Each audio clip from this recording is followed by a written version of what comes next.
Hi, it's me, Will Webb, Willy Boo Boo Websterino, the Willy Boo Boo child, your friendly neighborhood film reviewer.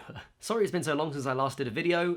It's really funny actually because the last video we did pretty much was me and Aaron being like, we're going to release loads of content all the time, which completely didn't come to pass. What basically happened is that Aaron got a really great job, and it's super cool, but it also means it takes up a huge amount of his time, so he hasn't actually been able to do that much stuff. And then a couple of other things went on. I've been working at the BFI Future Film Festival. I did a workshop for them, two days running, and then also had a film screening there as well, which was, yeah, really cool. A massive success for me personally, a really nice thing to get a chance to do. And I met a lot of really interesting people, young and more established filmmakers. And then also I've been working on a festival called Chronic Youth at the Barbican, which is a coming of age festival with 6 cinema slots over the course of one weekend. That's actually next weekend. That's March the 18th and 19th. So if you're in London, come along, please. It'd be great. And there's tickets for £5 if you're under 25. So we've got some amazing movies coming, and I'll put a link in the description so you can have a look at it. And during all this really busy time, loads of really good movies came out because of the awards, and I kind of got bogged down with watching them all physically and didn't get a chance to actually do reviews for most of them. You saw my review for Manchester by the Sea, and I also did one for Nocturnal Animals that I actually haven't even put up yet, but if you're interested still, I can put that up for you. And yeah, I watched them all, but then didn't do a review for like any of them because I got busy with this other stuff. And this weird thing happens when you run a channel where you've got so many good ideas sometimes that you end up getting paralyzed by it and you don't really do anything with it. Case in point, this video here is my my video coming out in a couple of weeks' time about blaxploitation film. Do you like this idea? I just sit here watching my own videos all the time. I'm just trying to experiment with having a bit more background instead of the boring white wall thing. But yeah, so the thing that happens is you get a backlog and you can't really clear through it. So I thought instead of telling you all about those films in detail, I'd just give you a quick rundown of what I've watched in the last 2 months so we can get back up to speed of each other, and then you can hopefully get good content coming from me soon. So working through it pretty much in order, with some exceptions probably. I watch a lot of films and sometimes I just forget the movies that I've seen. It just happened, unfortunately.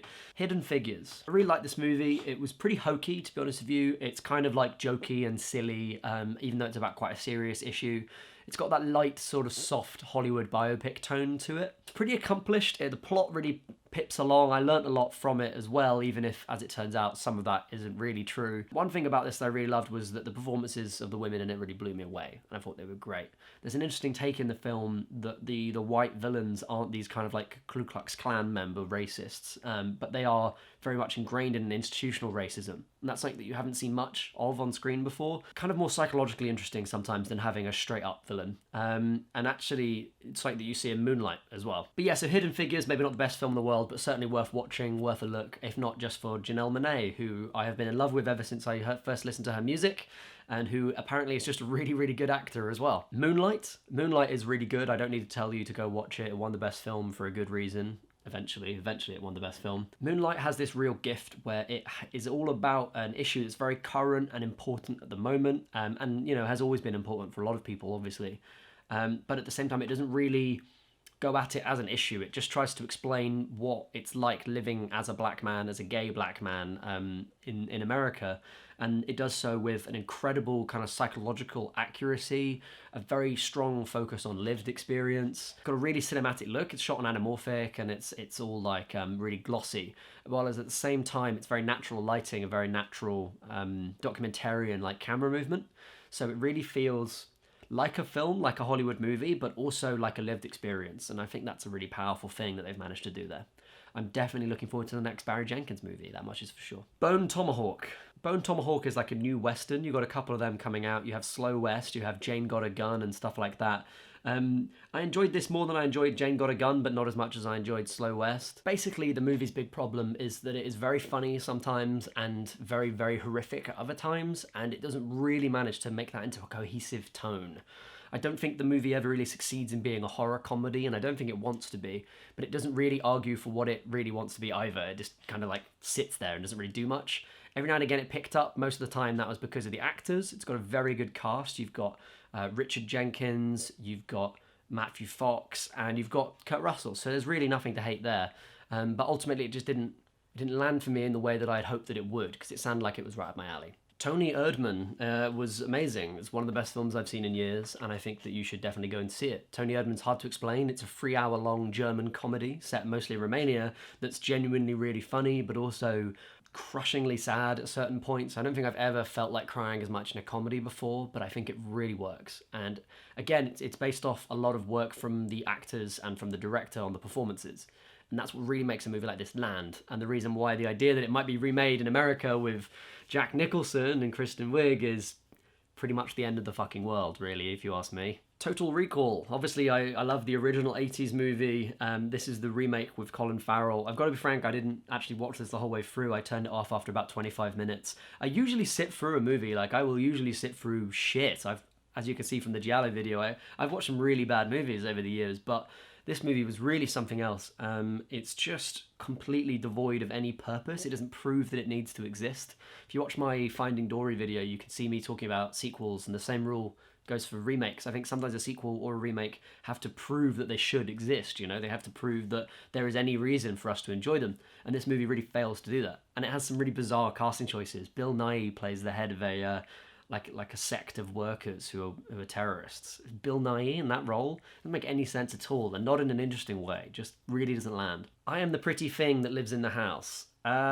This movie was really hard to get a handle on. It's sort of about as slow as a film could be. It's sort of like a tone poem almost, like not much plot, just about kind of the experience and nature of fear. I can definitely see why that would land for some people. It didn't land for me. It is good to see Netflix supporting work like that. It's nice to see them giving a real platform to something that probably wouldn't ever be made commercially. So yeah, hoping to see more from the director, Osgood Perkins, but didn't have a massively great time watching that film, so couldn't easily recommend it. Divergent. I am occasionally a bit of young adult trash, and I like a good shitty movie once in a while. I was pleasantly surprised by Divergent. I thought it covered some interesting ground. It's nice to see Miles Teller playing a villain. I think he's probably better at that than he is as a leading man. It seems like a more natural fit. It's like smug about his face. In a good way. I mean, that's like the hard thing for an actor to pull off, and I think he does it well. The Equalizer, a Denzel Washington action film. It was really good fun. I thought it was a really well-directed bit of action as well. It was nice to see a director, finally, who actually knows how to put together a fight, and that's something that we'll pick up on when we talk about Logan. The fight choreography in it was very good, and it was covered in a really interesting way as well. Every fight had its own kind of gimmick. They've made them really feel like full set pieces. It's not like the most clever film. It's not even that original. It is literally a remake, but I think that for what it was, it really carried itself very well. And last but not least, I wanted to talk about some amazing short films that I've seen. I'm well aware that I don't promote these that often, and I think it's a thing that we should do more of. I saw an amazing movie called Tower XYZ, which I'll put a link in the bio below. We're actually showing it at this Barbican thing on the 18th, so if you want to come and see it on the big screen, just come along. It's a spoken word abstract film about gentrification and about living in cities and about just growing up. So a lot of really interesting stuff kind of touched on very lightly. Emma Changed the Locks. This was a short film made by a woman called Julia Hart, who I met at the BFI recently. It's got Olivia Williams in it, and it's her first short film. So it's an incredible achievement for Julia. And it's also an excellent film in its own right. I'm not sure if she's got a public link for that yet. If there is one, I'll put it in the bio below. But it basically is a really small, careful film that looks at one emotional moment in someone's life, which for me is like exactly what you could want a short to be. There you go, some fantastic films, not just features, but also shorts. And hey, I'd like to find out what you've been watching in the meantime as well. I know a lot of people watch a lot of movies over Christmas because there's fuck all else to do. So if you want to tell me what you've been watching below, I'd love to have a conversation about that with you. Have a good one. Talk to you later.